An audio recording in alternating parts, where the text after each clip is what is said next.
अरे शैतान हारा हुआ है, क्यों हराना है उसको? उसकी जगह बताओ। तू हारा हुआ है, मेरे प्रभु ने तेरा खुल्लम खुल्ला तमाशा बनाया, तुझे निशस्त्र कर दिया है शैतान, और तेरे ऊपर मुझे अधिकार दिया है। बोलो मेरे पास अधिकार है, सांप और बिच्छुओं को रौंदने का। समझ रहे हो आप? रौंदने का। परमेश्वर ने शुश करने का अधिकार नहीं दिया आपको, सांप ये अधिकार नहीं दिया, अरे रौंदने का अधिकार दिया, रौंदने का। ब्रदर, दिल्ली में व्यभिचार का आत्मा, अरे कोई भी आत्मा हो, यीशु मसीह ने सबको हरा दिया है। कई विश्वासी लोग पता है करते हैं, पास्टर जी हमें बुरे सपने आ रहे हैं, हम बाइबल को तकिए के अंदर डाल देते हैं, फिर और बुरे सपने आते हैं, क्योंकि ताबीज नहीं है बाइबल। ओह मैं बाइबल लेके चलूंगा, दुष्ट आत्मा सामने, दुष्ट आत्मा तो कहते हु। अरे सामर्थ इन पन्नों में नहीं है, सामर्थ उस वचन में है जो हृदय के अंदर बोया जाता है। जब तक बीज भूमि के अंदर जाए ना, उसकी सामर्थ नहीं निकलती। आप जानते हैं हम सब ने ये करा, मैंने भी करा, हम सब ने करा। मेरा परमेश्वर के साथ एक साक्षात्कार हुआ। परमेश्वर पिता की मुझे एक तेज आवाज अपने कमरे में आई और उसने कहा, मेरे बेटे आज मैं तेरे साथ एक वाचा को बांधता हूं, तू जब तक जीवित रहेगा कमी घटी को नहीं देखेगा।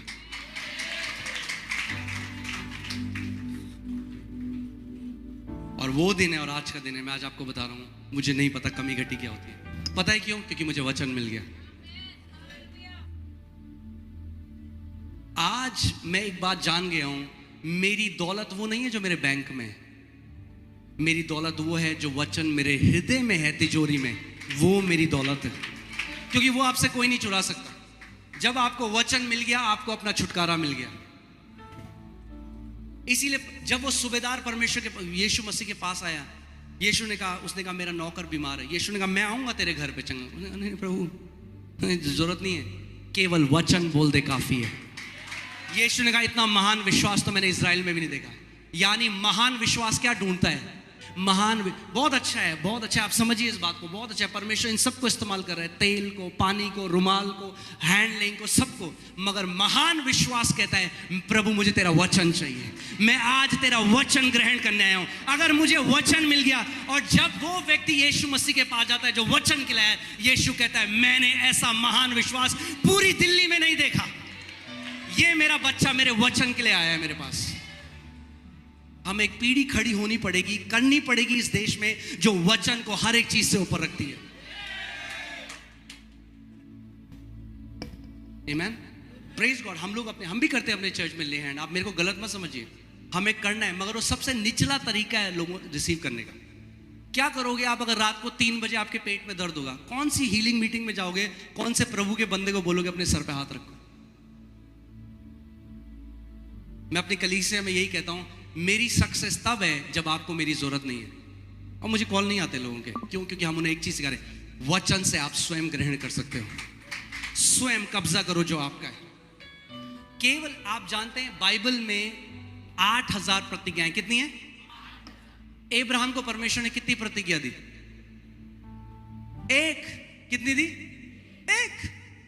और उस एक प्रतिज्ञा ने उसको जातियों को पिता बना दिया। अरे आपको तो 8000 दिए हैं, क्या नहीं बन सकते आज आप? मगर आप जानते हैं अब्राहम के जीवन में प्रतिज्ञा पूरी कैसे हुई? बाइबल कहती है he staggered not at the promises। वो परमेश्वर की प्रतिज्ञा में डगमगाया नहीं। वरना लोग कहते हैं अरे पास्टर जी 1 हफ्ता हो गया, हुआ तो है नहीं कुछ। अरे डगमगाओ मत, अगर लिखा है तो थाम लो, उसको पकड़ लो। होगा, 100% होगा। अगर अड़िग रहोगे तो जो लिखा है उसका प्रकटीकरण अपने जीवन में देखोगे। आमीन। केवल एक आयत, आप जानते हो उसने क्या किया मेरे साथ? ब्लेसिंग में मुझे तो ले ही गया, मेरी पूरी जेनरेशंस अब कभी कमी घटी को नहीं देखेंगे। यह है ताकत परमेश्वर के वचन में।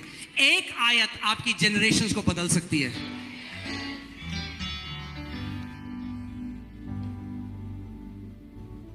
आमीन। तो क्या लिखा है रोमियो 10:17 में? क्या लिखा है? विश्वास कैसे आता है? सुनने से। और सुनना कैसे होता है?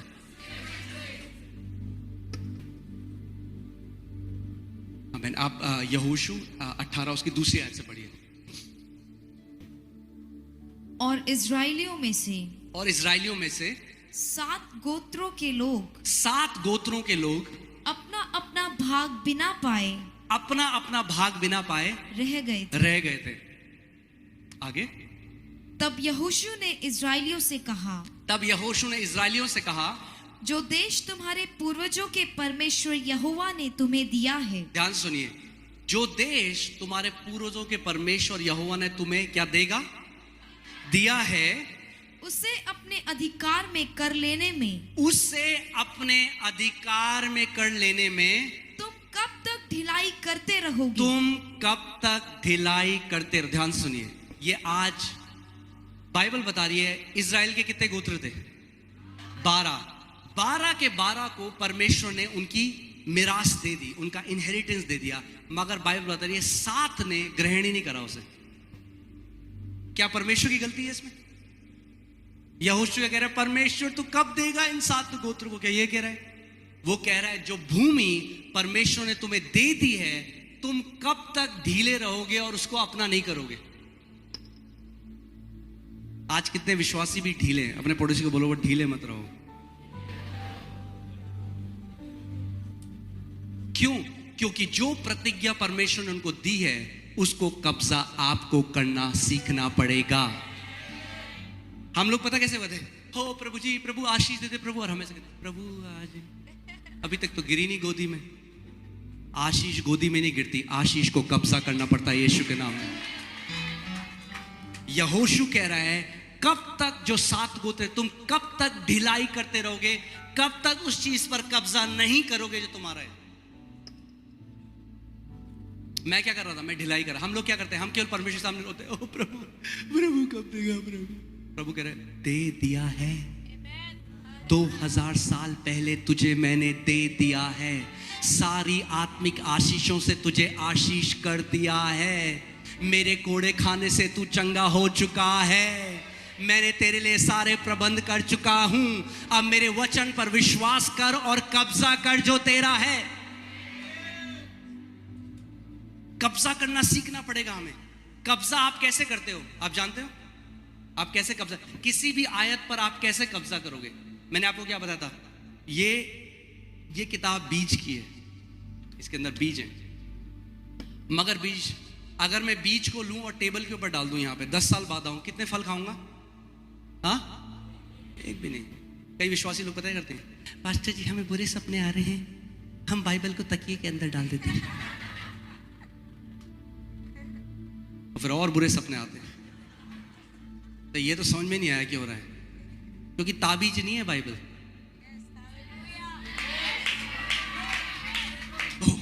मैं बाइबल लेके चलूंगा, दुष्ट आत्मा सामने, दुष्ट आत्मा तो कहते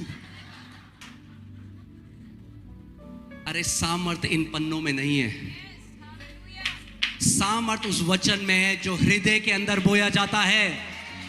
जब तक बीज भूमि के अंदर जाए ना, उसकी सामर्थ नहीं निकलती।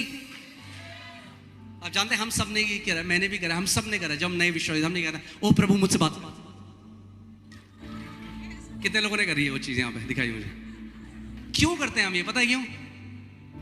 पता है क्यों करते हैं? क्योंकि हमें शॉर्टकट चाहिए। क्या चाहिए? पास्टर जी आप प्रार्थना करो कि मैं इस लड़की से शादी करूं नहीं करूं।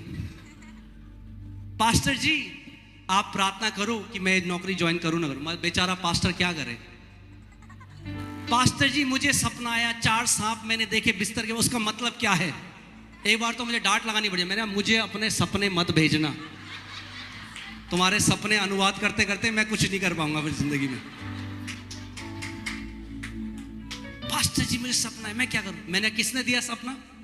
कह रहे प्रभु ने। तो मैंने कहा कौन देगा उसका इंटरप्रिटेशन? जिसने सपना दिया वही इंटरप्रिटेशन भी देगा।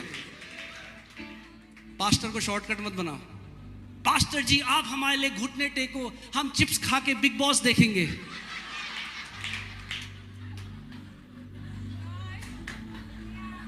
है कि नहीं? इसीलिए कलीसिया क्या है? आज वीक है। क्या है? कमजोर है। हाँ होगा कोई जिम जाए और जिम जाके बोले ट्रेनर को आप एक काम करो, मेरे बदले की एक्सरसाइज आज आप कर लो, मैं आपको देता हूं 15,000 महीने के। नहीं, अपनी लड़ाई आपको स्वयं लड़नी सीखनी पड़ेगी। पास्टर एक कोच की तरह है जो आपको सिखा सकता है लड़ना कैसे। आपका लड़ाई वो नहीं लड़ सकता। समझ रहे मैं क्या कह रहा हूं? आपको स्वयं लड़नी पड़ेगी। और कैसे लड़ोगे? मैं आपको बता रहा हूं, शैतान को हराना इतना आसान है। पड़ोसी को बोलो, बोलो आसान है।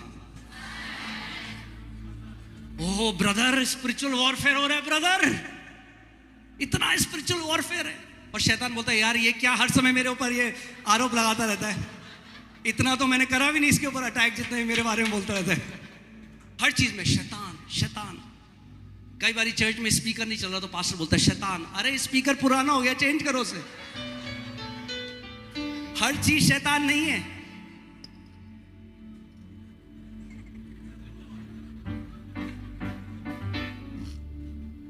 कितने लोग सीखना चाहते हैं आज बेस्ट स्पिरिचुअल वॉरफेयर? मैं आपको गारंटी दे सकता हूं ये बेस्ट है। आप बोलेंगे ये हर कोई बोलता है, क्योंकि मैं आपको वो स्पिरिचुअल वॉरफेयर सिखा रहा हूं जो यीशु मसीह ने करा। क्योंकि मैं आपको बता रहा हूं, मैं एक ऐसी टीम का हिस्सा था। हम ऊंचे ऊंचे पहाड़ में जाते रहे स्पिरिचुअल वॉरफेयर करने, ऊंचे ऊंचे पहाड़ में। और कई ऐसी जगह में जाते रहे जहां हम कहते हैं यीशु के नाम से नाश हो जाए जगह, यीशु के नाम से नाश हो जाए जगह। और फिर क्या हुआ? 6 महीने बाद गए, वो डबल स्टोरी बन गई। तब समझ में आया कि बहुत कुछ ऐसा कर रहे हैं जो यीशु मसीह ने कहा ही नहीं करने के लिए। अरे शैतान हारा हुआ है, क्यों हराना है उसको? उसकी जगह बताओ। तू हारा हुआ है, मेरे प्रभु ने तेरा खुल्लम खुल्ला तमाशा बनाया, तुझे निशस्त्र कर दिया है शैतान, और तेरे ऊपर मुझे अधिकार दिया है। आमीन। बोलो मेरे पास अधिकार है सांप और बिच्छुओं को रौंदने का। समझ रहे हो आप? रौंदने का। परमेश्वर ने शुष्क करने का अधिकार नहीं दिया आपको। सांप ये अधिकार नहीं दिया, अरे रौंदने का अधिकार दिया, रौंदने का। आप उसी चीज को रौंद सकते हो जो आपके बिल्कुल नीचे है। क्या कोई हाथी को रौंद सकता है? कई लोगों ने दुष्ट आत्मा को हाथी बना रखा है। ब्रदर दिल्ली में व्यभिचार का आत्मा, अरे कोई भी आत्मा हो, यीशु मसीह ने सबको हरा दिया है।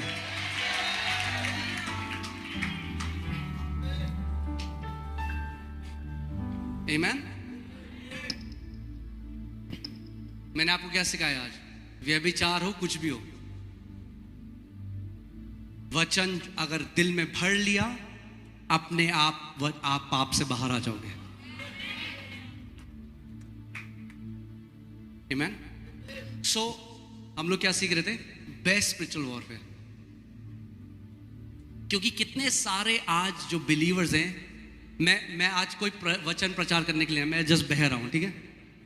बहलू में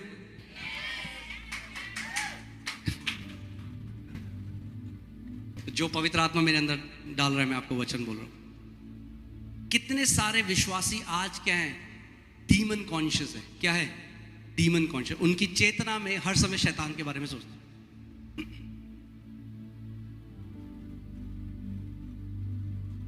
एक बहन आई चर्च में, यदि पास्टर आपको पता नहीं है, मैं आंखें खोलती हूं ना तो ऐसे दुष्ट आत्मा मुझे देख रही थी ऐसे। मैंने, तुम क्या करती हो बहन? मैं आंखें बंद कर लेती। मैंने कहा अरे तुम जानती हो तुम कौन हो? तुम ज्योति हो। पहली बार मुझे समझ में आ रहा है कि ज्योति अंधकार से डर रही है। अरे ज्योति हो तुम जगत की। यीशु ने कहा तुम जगत की ज्योति हो, तुम जगत का नमक हो, तुम वो शहर हो जो पहाड़ के ऊपर रखा हुआ है। मैं आपको ये बात क्यों बोल रहा हूं? मैं आपको इसलिए बोल रहा हूं क्योंकि मेरी माँ जिंदगी भर दुष्ट आत्माओं से पीड़ित थी। मुझे अपनी इंजीनियरिंग छोड़नी पड़ी क्योंकि मैं दुष्ट आत्मा, डीमन पॉसेस्ड हो गया था। मुझे दुष्ट आत्माएं दिखाई देती। मगर जब वचन का प्रकाशन आया और जाना कि मैं कौन हूं, तो पाया अरे ये कहां है? बाइबल कहती है that you were raised with Christ। पर पिता ने आपको यीशु के साथ उठाया और सारी प्रधानताओं से कई गुना ऊपर यीशु के साथ स्वर्ग में बिठा दिया। आमीन। मैं आपको आज बेस्ट स्पिरिचुअल वॉरफेयर दिया। आपको पानी छिड़कने की जरूरत नहीं है, चिल्लाने की जरूरत नहीं है, आपको कुछ करने की जरूरत नहीं है। आपको वो करना है जो यीशु ने करा, क्योंकि जो यीशु ने करा वो बेस्ट है। आमीन। जैसे यीशु ने शैतान को हराया, अगर सीख लिया आपने तो बहुत आसान है। जब कई बार हम शैतान को दुष्ट आत्मा कर रही है तो लोग कहते हैं अरे गाना गाओ, गाना गाओ, बोलो जय यीशु, और दुष्ट आत्मा भी डांट करती है उनके साथ। जब शैतान यीशु मसीह के सामने आ गया, फेस टू फेस कॉन्फ्रंटेशन में, जब इसके बारे में आप पढ़ेंगे मत्ती 4 में, फेस टू फेस शैतान प्रभु यीशु मसीह आए, तो प्रभु यीशु मसीह कहा अरे पतरस जरा सीख और दो भाई, जरा सीख और, जरा शैतान को भगाएंगे हम। यीशु तेरा नाम, गाना नहीं गाया उन्होंने, क्या किया? यीशु ने कहा शैतान लिखा है। क्या कहा यीशु मसीह ने? और आप जानते हैं जब उसने बोला लिखा है, शैतान ने उसको उसका विरोध नहीं किया। उसने कहा नहीं मैं नहीं मानता, लिखा है तो मैं नहीं मानता। शैतान एक ही चीज से डरता है, वो है परमेश्वर के लिखित वचन से। आप जानते हैं क्यों? क्योंकि बाइबल बताती है परमेश्वर का वचन आत्मा की दो धारी तलवार है। कितना आसान है स्पिरिचुअल वॉरफेयर करना। आप जब शैतान आपके विरोध में आता है, आपको उसको बोला ए शैतान लिखा है, मगर उसके बाद जो लिखा है वो भी बोलना है। इसलिए उसको ये भी आपको पता होना चाहिए क्या लिखा है। वरना बोले शैतान लिखा है, कुछ तो लिखा है, कहीं तो लिखा है, मगर लिखा है।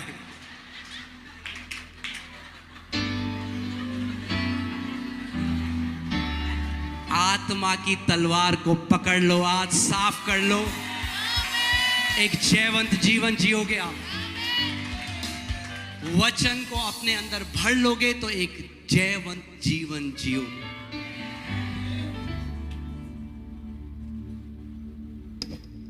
आमीन। लिखा है, लिखा है। और आप जानते हैं ये जो लिखा है कि आत्मा की दो धारी तलवार है, इब्रानी 4:12 में जब हम पढ़ते हैं कि वचन अलाइव पावरफुल, ये जो शब्द दो धारी है, ये ग्रीक में इसका मतलब है डाइस्टोमोस। डाई यानी दो, स्टोमोस मतलब मुंह। यानी परमेश्वर का वचन जो दो धारी तलवार है वो तब कार्य करता है, वो दो मुंह से एक्टिवेट होता है। और ये परमेश्वर ने मुझे कैसे सिखाया, मेरे जो ससुर जी हैं उनको स्टमक कैंसर हुआ, उनके पेट में दर्द हुआ, दिल्ली आए। जब दिल्ली आए तो पता चला लास्ट स्टेज पूरी बॉडी में फैल चुका है, डॉक्टर ने कहा नहीं बच सकते। मैं आज आपको वो चीज बता रहा हूं जो हर व्यक्ति अप्लाई कर सकता है अपने जीवन में। आमीन। सो वो प्रभु को नहीं मानते थे, हमने बहुत बार उनको बताया,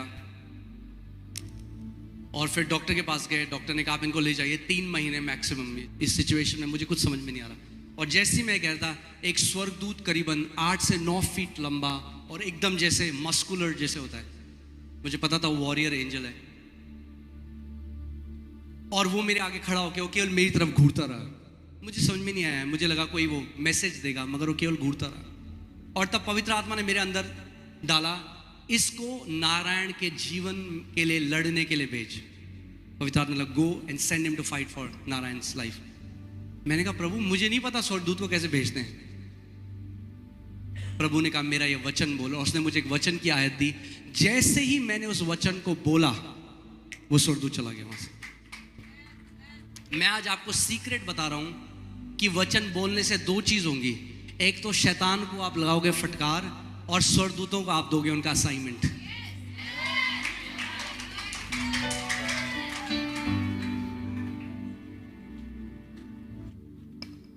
उत्पत्ति 1:1 में क्या हुआ? आदि में क्या था? नहीं, उत्पत्ति 1 में, आदि में परमेश्वर ने स्वर्ग और पृथ्वी की रचना करी। पृथ्वी क्या थी? बेडौल थी, सुनसान थी, अंधियारा था, और परमेश्वर का आत्मा गहरे जल के ऊपर क्या कर रहा था? मंडरा रहा था। मगर ध्यान सुनिए, परमेश्वर का आत्मा मंडरा रहा था, presence of the holy spirit was there, power of the holy spirit was there, मगर कुछ भी बदलाव नहीं था।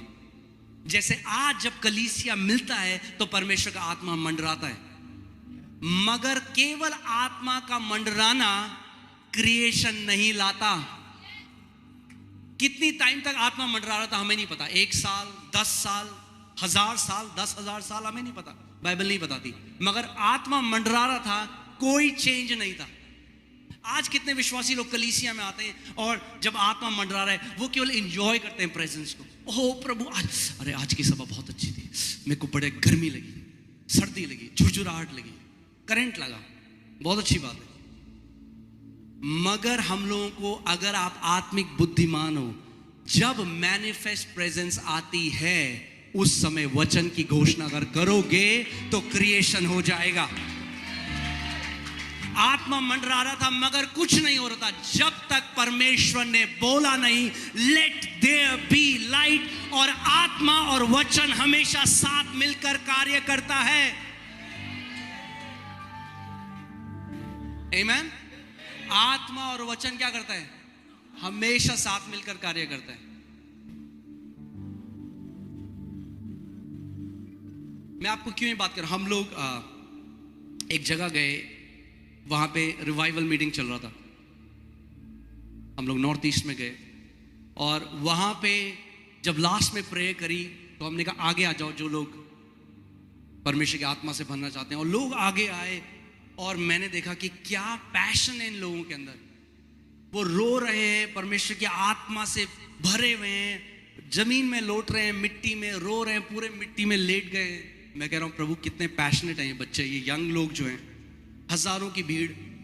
उसके बाद हम 6 महीने बाद वहां गए, सेम उन बच्चों को मैंने देखा, मगर उनसे जब पर्सनली बात करी तो कह रहे हम सुसाइडल हैं, हमारे माँ बाप से हमारा रिश्ता खराब है, हम लोग कर्जों के अंदर हैं, हम लोग बीमारियों के अंदर हैं। फिर जब हम अगले साल वहां गए, फिर वही आए लोग, फिर उन्होंने वही किया। मैं कह रहा हूं प्रभु, और तब मैंने जब लोगों से पूछा तो पता चला वो जिंदगी भर यही करते आ रहे। रिवाइवल केवल मिट्टी में लौटना और हिलना नहीं है, आपके जीवन में ट्रांसफॉर्मेशन और फल आना जरूरी है। तब मैंने परमेश्वर से पूछा प्रभु क्या दिक्कत है? तब प्रभु ने कहा इनके अंदर मेरा वचन नहीं है, क्योंकि आत्मा बिना वचन के कुछ नहीं करता।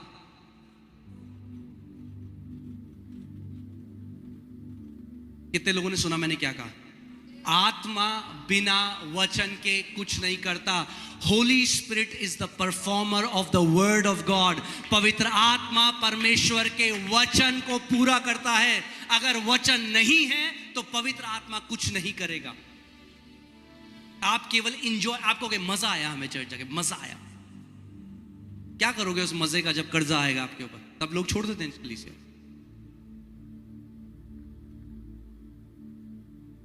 आमीन। कैसे न आज कितने यंग लोग हैं वो आके बोलते हैं पास्टर जी हम लोग पाप नहीं करना चाहते। हम लोगों के पास इतने कमेंट आते हैं, मैं व्यभिचार नहीं करना चाहता, मैं शराब नहीं पीना चाहता। पुलपिट से हमेशा बोला जाता है पाप मत करो। अरे उसको पता ही नहीं है कैसे पाप मत करो, वो नहीं करना चाहता मगर पता नहीं है कैसे बाहर आऊं।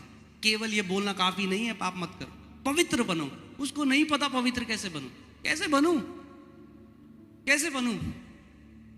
जानना चाहते हैं आप? साम 119:11, भजन संहिता 119 उसकी 11वीं आयत देखिए। मैं आपको बताना चाहता हूं सब कुछ जो आपको चाहिए वो वचन के अंदर है। भजन संहिता 119 उसकी 11वीं आयत देखिए क्या लिखा है।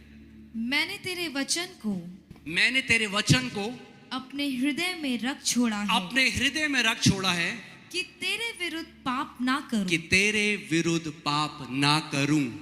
जब आप परमेश्वर के वचन को अपने हृदय में भर लेते हो, उसका फ्रूट यह है कि ऑटोमेटिकली आप एक पवित्र जीवन जीने लग जाते हो। आप कैसे, आपका नया जन्म कैसे हुआ? बात करिए मुझसे, कैसे हुआ आपका? वचन से। आप कैसे एक पवित्र जीवन जी सकते हो? वचन से। आमीन। सब कुछ जो आपको चाहिए वो परमेश्वर के वचन के अंदर है। जब इस बात को मैं समझ गया तो मैंने गिड़गिड़ाना छोड़ दिया परमेश्वर से। आज कितने मसीह हैं, उनकी 99% प्रार्थना क्या है? गिड़गिड़ाना परमेश्वर से। आपको गिड़गिड़ाने की जरूरत नहीं है। कितने मसीह लोग हैं जो कह रहे शैतान हमारे पीछे पड़ा हुआ है, शैतान शैतान शैतान शैतान शैतान। क्यों नहीं जा रहा शैतान छोड़ के? 30 साल हो गए, 40 साल हो गए। शैतान, जिस शैतान से प्रभु यीशु मसीह ने डील किया और जिस शैतान से आज हम डील करते हैं वो अलग है। फिर से बोल रहा हूं, कई लोग कह रहे हैं ये क्या बोल रहे हैं? फिर से ध्यान से सुनिए। जिस शैतान से प्रभु यीशु मसीह ने डील किया और जिस शैतान से आज हम डील करते हैं वो अलग है। क्यों? क्योंकि जिस शैतान से पर प्रभु यीशु मसीह ने डील किया तब तक उसके पास अधिकार था। उसके बाद प्रभु यीशु मसीह ने उसको निशस्त्र कर दिया, हरा दिया, क्रूस पर उसका खुल्ला मजाक बनाया और हमें उसके ऊपर अधिकार दे दिया। और लूका 10:19 में लिखा है, देख मैंने तुझे सांपों और बिच्छुओं को रौंदने का और शत्रु की सारी सामर्थ के ऊपर अधिकार दिया है। आज जिस शैतान के साथ आप डील कर रहे हो वो हारा हुआ शैतान है। वो नहीं चाहता ये बात आपको पता चले। इसीलिए आज भी कई विश्वासियों ने शैतान को इतनी बड़ी जगह दे रही है। अरे हारा हुआ शैतान है। आप Colossians 2:16, कुलूसियों 2:16 पढ़िए। देखिए क्या लिखा है वचन में। क्या किया यीशु मसीह ने शैतान के साथ?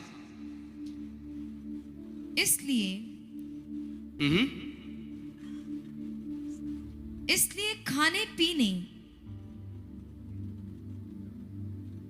और विधियों का वह लेख जो हमारे नाम पर और हमारे विरोध में था। I'm sorry, can you read 15? Sorry, 15वां पढ़िए। और उसने प्रधानताओं और अधिकारों को ऊपर से उतार कर उनका ऊपर से उतार। ध्यान सुनिए, क्या क्या उसने प्रिंसिपैलिटी ऊपर से उतार। अरे पास्टर जी वो दिल्ली के ऊपर इतनी बड़ी प्रिंसिपैलिटी है। अरे उतार दिया यीशु मसीह ने 2023 साल पहले उतार दिया। अगर वचन पर विश्वास, क्या वचन पर विश्वास करते हो? तो बाइबल कह रही है जितनी बड़ी प्रिंसिपैलिटी भी क्यों ना हो, यीशु मसीह ने ऊपर से उसको उतार दिया और उसका खुल्ला तमाशा बनाया। आमीन। अब जब शैतान आपके विरोध में आए तो आपको हंसना है उसके ऊपर। हंसो। बेस्ट स्पिरिचुअल वॉरफेयर क्या है? हंसो शैतान के ऊपर। हा तू हारा हुआ है शैतान।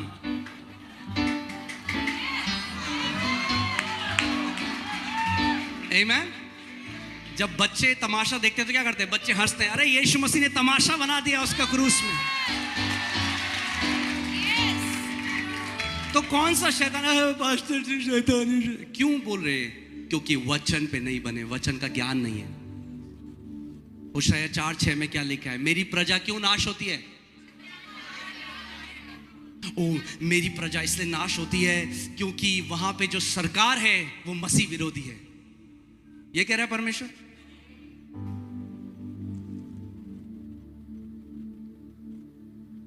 मेरी प्रजा इसलिए नाश होती है क्योंकि जिस जगह वो रहते हैं वहां बड़े जादू टोना करने वाले हैं। मेरी प्रजा इसलिए नाश होती है क्योंकि शैतान बहुत सामर्थी है। क्या कह रहा है परमेश्वर? क्यों होती है मेरी प्रजा नाश? ज्ञान की कमी के कारण मेरी प्रजा नाश होती है। आज मैं आपको बता रहा हूं, हर कोई ना वो सीक्रेट ढूंढ रहा है। What is that? वो सीक्रेट क्या है? वो बस वो मिल जाए हमें प्रभु। हर कोई वेट कर रहा है, एक दिन एक स्वर्गदूत मेरे घर पे आएगा और ऐसे हाथ घुमाएगा और मेरा जीवन बिल्कुल बढ़िया हो जाएगा। एक न्यूज़ देने आया हूं, ऐसा नहीं होने वाला। मगर आज जो मैं आपको सिखा रहा हूं, अगर वो आपने अपने जीवन में अप्लाई किया तो 100% हर एक एरिया में बढ़ोतरी देखोगे।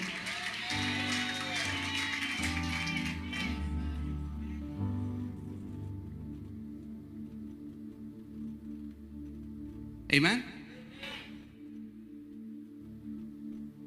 कई मसीह लोग भी आज कैसे सोचते हैं, कनाडा जाएंगे ना हम, कनाडा ओह ब्लेसिंग का लैंड है। ये कैसे सोच रहे हैं पता है? लॉट की तरह। लूत ने क्या किया इब्राहिम के साथ? जगह देगा, हरी चराइयां। ओहो अमेरिका, कनाडा। अरे आशीषें किसी देश में नहीं है, आशीषें मसीह यीशु में है। इसका मतलब चाहे गांव में हो, चाहे कस्बे में हो, चाहे शहर में हो, परमेश्वर वहां ब्लेस करेगा आपको, वहां ब्लेस करेगा, वहां उठाएगा। अगर आप उसके वचन का प्रकाशन पा गए, जहां हो वहां उठाएगा परमेश्वर।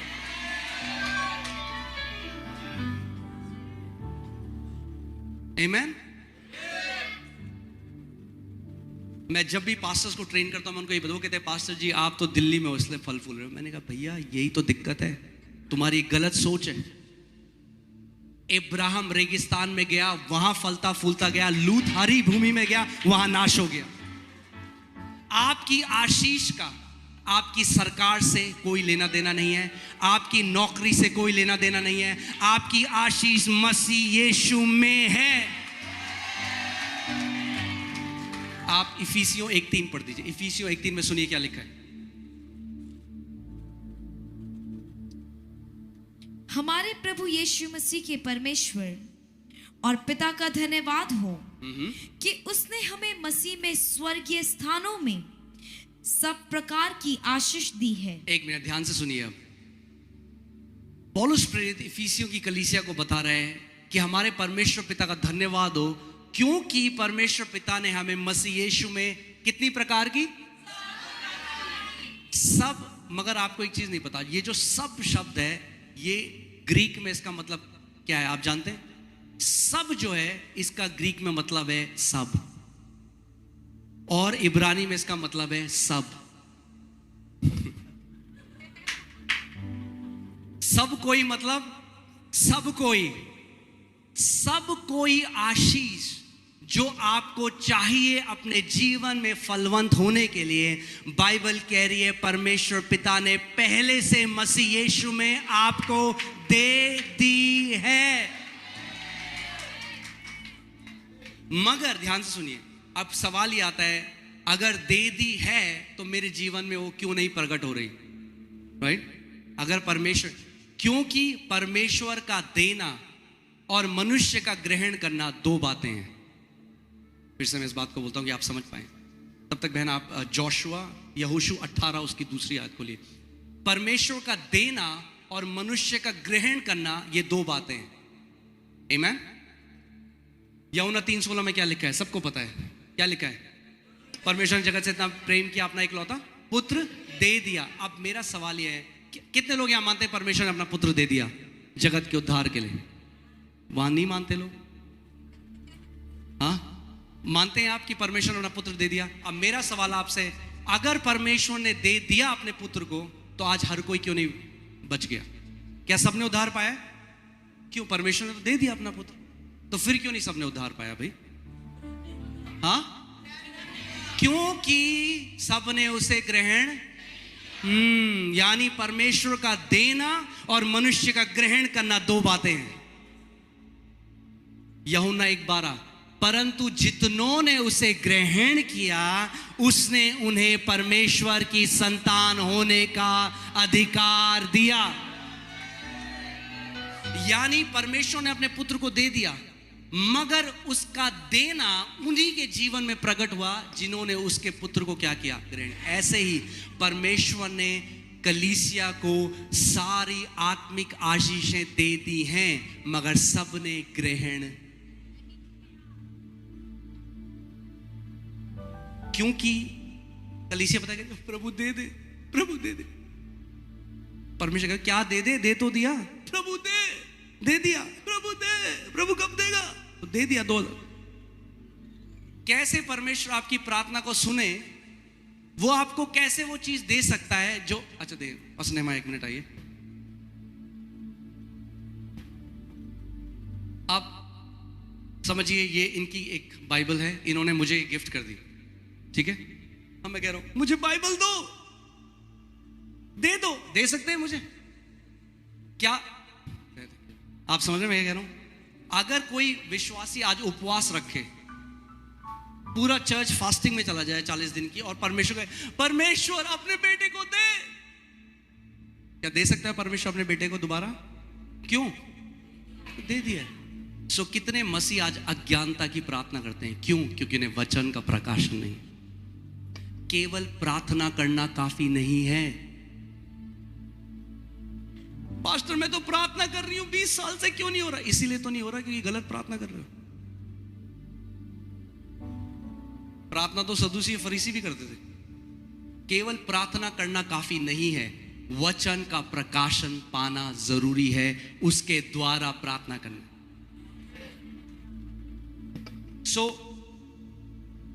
मैंने आपको बताया मैं कलीसिया जाता था, वर्शिप लीडर बन गया उसके बाद में, क्योंकि मैंने आपको क्या बताया था, मैं बहुत ही एक्साइटेड था। सबसे ज्यादा अन्य भाषा में और कोई चिल्ला के प्रार्थना करता था वो मैं था। चल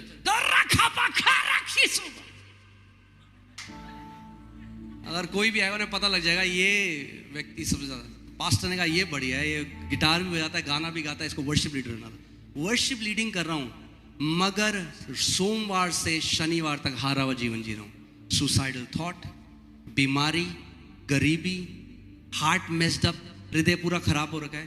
प्रचार भी कर रहा हूं, लोग बच भी रहे, सबको बता रहा हूं यीशु मसीह प्रभु है, वो सब हो रहा है, मगर जीवन में अभी फल नहीं आए। क्यों? क्योंकि वचन का आदर नहीं था। तब तक मैं क्या था? एक बिलीवर था। बिलीवर कौन है? केवल जो यीशु मसीह में विश्वास करता है यीशु प्रभु है। क्या स्वर्ग जाएगा? हाँ, मगर पृथ्वी में हारा हुआ जीवन जी। तब परमेश्वर ने जब मुझे बताया, और प्रभु ने मुझे कैसे बताया, मुझे क्योंकि मेरा जो बैकग्राउंड था, मुझे हर रात नाइटमेयर्स आते थे कि भेड़िए मेरा पीछा कर रहे हैं, मैं दुष्ट आत्माओं से लड़ रहा हूं, मेरे पास एक गन है जिसमें ट्रिगर मैं दबाता हूं मगर गोली नहीं चलती। और मैं परमेश्वर से पूछने लगा कि प्रभु ये क्या है, क्यों मेरे साथ ऐसा हो रहा है? और प्रभु ने मुझे कहा तेरे अंदर मेरा वचन नहीं है। तो उसके बाद मैंने एक कमिटमेंट किया, मैंने कहा प्रभु मैं तेरे वचन में बढ़ूंगा, तेरे वचन को अपने हृदय में भरूंगा, तेरे वचन का आदर करूंगा। और जैसे मैं परमेश्वर के वचन में बढ़ने लगा, उसका आदर, कहां वो अटैक गए मुझे पता भी नहीं चला। कई लोग जिंदगी भर अटैक में, भाई साहब कैसे हो आप, जय मसीह कैसे हो, अटैक चल रहा है, अटैक। शैतान भी कह रहा हो भाई मैंने नहीं दिया है अटैक।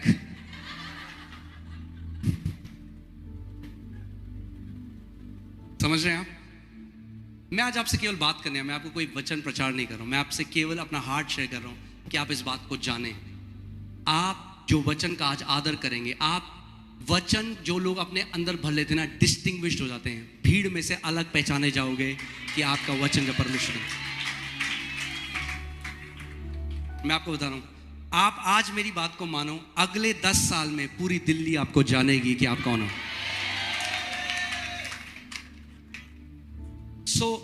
जब उसके वचन,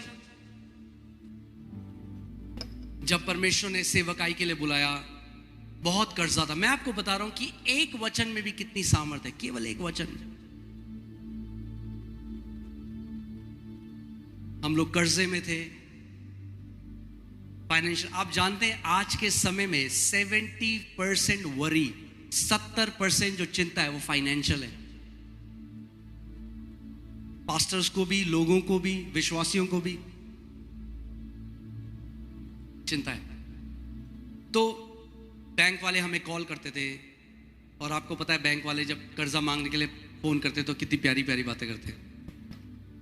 मुझे, मेरी वाइफ को वो बहुत ही गालियां देते, उल्टी सीधी बातें करते।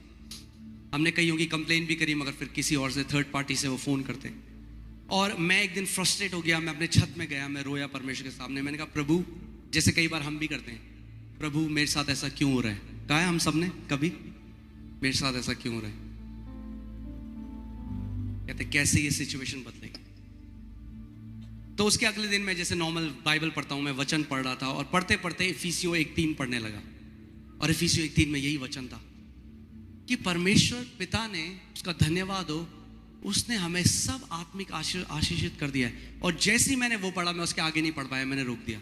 मैंने कहा प्रभु तेरा वचन तो कहता है कि तूने मुझे पहले से सारी आत्मिक आशीषों से आशीषित कर दिया, तो मेरी सिचुएशन ऐसी क्यों है? तब मुझे समझ में आया कि ये वचन मैं यहां से तो बोल रहा हूं, मगर ये वचन मेरे हृदय में नहीं है अभी। ये, इसको मैंने अपना नहीं बनाया। बाइबल की आयत आप बहुत सारी मेमोराइज करके बोल सकते हो, जरूरी वो नहीं है वो आयत आपकी है। आप कितने लोग मेरी बात को समझ रहे हैं?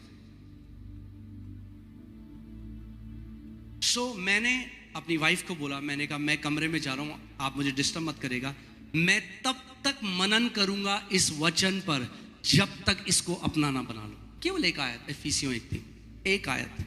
मैं गया, मैंने दरवाजा बंद किया, मैंने गिड़गिड़ाया नहीं, मैंने भीख नहीं मांगी। आज परमेश्वर मेरा गवाह है, मैंने किसी एक व्यक्ति के आगे हाथ नहीं फैलाया। मैं कहां गया? उसके वचन के पास। आज मैं आपको बताना चाहता हूं, कहां है आपका छुटकारा? उसके वचन में। कहां है उसकी आपकी चंगाई? उसके वचन में। उसके वचन में गया और वचन पर मैंने 3 घंटे, उस दिन मुझे याद है 3 घंटे केवल बाइबल खोली, इफिसियों 1:3, और 3 घंटे तक मैं केवल ये बोलता रहा, परमेश्वर पिता तेरा धन्यवाद, blessed be the God and father of my Lord Jesus Christ who has blessed me with every spiritual blessing in the heavenly places in Christ Jesus. बोलता गया इसको 1 घंटा, 2 घंटा, 3 घंटा। और आपको पता है अगले दिन क्या हुआ? कुछ भी नहीं। क्योंकि मैंने क्या कहा, हमें क्या चाहिए? शॉर्टकट। कुछ ऐसा बताओ पास्टर जी जो बस एक बार सर पे हाथ रखो जिंदगी सेट हो जाए। नहीं होगी। एक व्यक्ति कोई मेरे पास है, वो कह रहे आप मेरे सर पे हाथ रख दो पास्टर, मैं फाइनेंशियली ब्लेस्ड हो जाऊंगा। मैंने अच्छा, फिर तो मुझे ऐसा सोना चाहिए रात को।